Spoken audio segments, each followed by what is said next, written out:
দক্ষিণ ইরানে যুক্তরাষ্ট্রের হামলার জবাবে ওই অঞ্চলের একটি মার্কিন বিমান ঘাঁটিতে হামলা চালিয়েছে ইরানের ইসলামিক রেভলিউশন গার্ড কর্পস। তবে এই ঘাঁটি ঠিক কোথায় অবস্থিত তা উল্লেখ করেনি তারা। কুয়েত জানিয়েছে তারা আকাশপথে শত্রু ভাবাপন্ন ক্ষেপণাস্ত্র ও ড্রোনের হুমকি প্রতিহত করেছে। দেশটিতে একটি মার্কিন ঘাঁটি রয়েছে। অবশ্য কুয়েত এই হুমকি কোথা থেকে এসেছে তা স্পষ্টভাবে জানায়নি। এর আগে মার্কিন সামরিক বাহিনী জানায় তারা হরমুজ প্রণালীর ওপর ইরানের বেশ কিছু ড্রোন গুলি করে ভূপাতিত করার পাশাপাশি কৌশলগত বন্দরনগরী বন্দর আব্বাসে একটি সামরিক স্থাপনায় হামলা করেছে।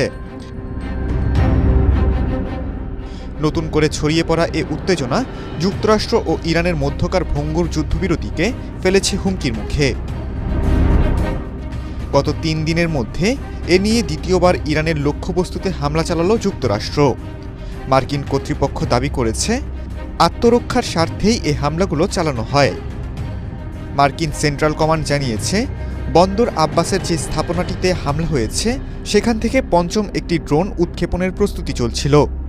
ইরানি সংবাদ মাধ্যম জানায় শহরটির পূর্ব দিকে শোনা গেছে বিস্ফোরণের শব্দ।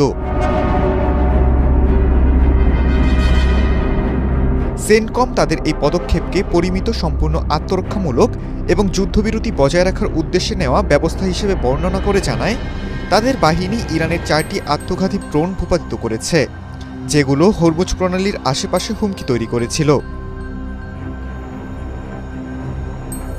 ইরানের রাষ্ট্রীয় সম্প্রচার মাধ্যম আইআরআইবির তথ্য অনুযায়ী আইআরজিসি দাবি করেছে তারা এমন একটি আমেরিকান বিমান ঘাঁটিকে লক্ষ্যবস্তু করেছে যেখান থেকে বন্দর আব্বাসে হামলাটি পরিচালনা করা হয়। খালিদুল ইসলাম তানভীর, এটিএন বাংলা।